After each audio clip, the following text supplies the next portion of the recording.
You ask Tiger to solve. This deals with linear equations with one unknown.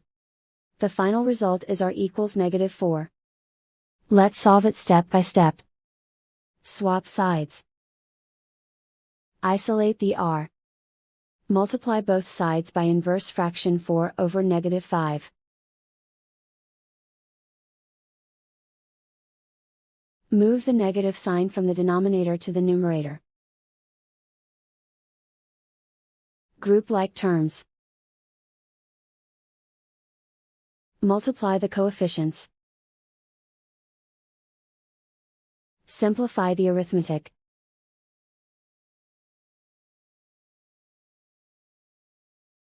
Move the negative sign from the denominator to the numerator.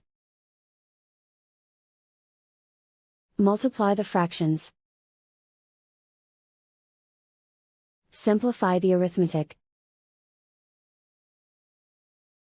And so the final result is r equals -4.